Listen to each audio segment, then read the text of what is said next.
আসসালামু আলাইকুম রহমতুল্লাহ বরকাত। আশা করি আল্লাহর রহমতে ভালো আছেন। আলহামদুলিল্লাহ আমি ভালো আছি। বাবা একটু অসুস্থ, যার কারণে বাবাকে আজকের ভিডিওতে আপনারা দেখবেন না। আজকের ভিডিও ম্যাডামে করছে, জানি না কেমন হয়েছে। আশা করি ভিডিওটা উপভোগ করবেন আপনারা।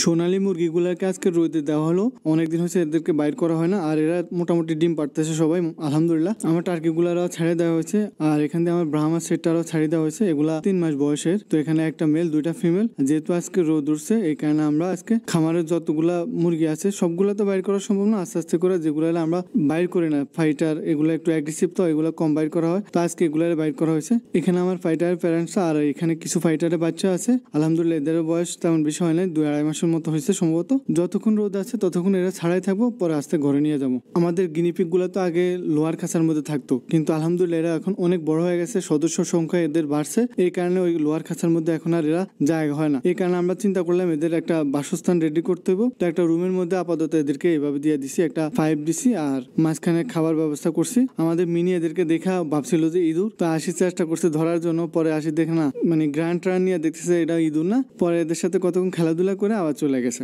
বর্তমানে আমাদের ফার্মের সেট আপের অবস্থা খুবই খারাপ। আমরা যে নতুন কোনো পোষা পানি নিয়ে আনবো, নতুন কোনো সেট আপ করবো, ইচ্ছা করলে আমাদের পক্ষে সম্ভব না। সর্বপ্রথম কারণ হচ্ছে আমার বাবা, আমার ওয়াইফ, এই দুজনে পুরো ফার্মটা কন্ট্রোল করে। তো এদের পক্ষে এতগুলা পোষা পানি হ্যান্ডেল করা খুবই কষ্টকর হয়ে যাচ্ছে। যদি আমি থাকতাম তাহলে নতুন অনেক কিছু কালেকশন করতাম, তারপর আমরা অনেক কিছু কালেকশন সামনে করব, একটু সময় লাগবে। তা ওই পর্যন্ত অবশ্যই আমাদের সাথে আপনারা থাকতে হইব, আর আপনারা সাজেস্ট করতে হইব যে ভাই এই প্রাণী নিয়ে আসেন বা ওই প্রাণী নিয়ে আসেন। তো আমরা ওই অনুযায়ী নেওয়ার চেষ্টা করব। আমাদের নিজস্ব একটা প্ল্যান আছে, অবশ্যই অদূর ভবিষ্যতে ভালো কিছুই দেখবেন। হঠাৎ করে চীনাহাঁসগুলো এদিকে আসতে দেখা বা ভয় পেয়ে গেছে, ভাবছে যে এখানে যে মুরগিরা আমরা বসাইছি গতকালকে, ওই মুরগির উপর কোনো আক্রমণ করছে কিনা। তো আলহামদুলিল্লাহ দেখেন মুরগির কোনো সমস্যা নাই, আমরা মুরগিটা চেক করছি।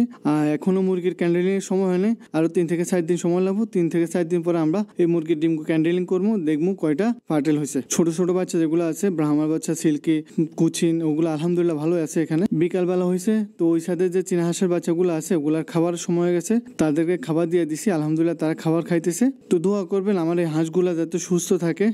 খাবার শেষ হলে তাদেরকে আবার ঘরে ঢুকাই দিব। আর এদের ভ্যাকসিনের বাকি আছে, আমরা খুব দ্রুত এদের ভ্যাকসিনও করলে অবশ্যই আপনাদেরকে দেখাবো। আমার হোয়াইট জাপানিজ ব্যান্থাম, আমার সাদাপুর, এগুলা এদেরকে তো আমরা ওদের সাথে রাখছিলাম, ওই ছোট মুরগিগুলোর সাথে রাখছি। কিন্তু আমাদের যেহেতু হোয়াইট জাপানিজ ব্যান্থামের বর্তমানে একটা ভালো প্রায়োরিটি আছে, তো আমরা রিস্ক নিতে চাই না, আমরা ওই ব্যান্থামটারে নিয়ে আসছি আমাদের যে গিনিপিকের ঘরটা আছে, মানে যে খাঁচাটা আছে ওই খাঁচার মধ্যে। আজকে থেকে এরা এখানে থাকবো। আশা করি আমার ভিডিওটা ভালো লাগছে। যদি ভালো লাগে লাইক, কমেন্ট, শেয়ার করতে ভুলবেন না। চ্যানেলটা সাবস্ক্রাইব করবেন। আল্লাহ হাফেজ।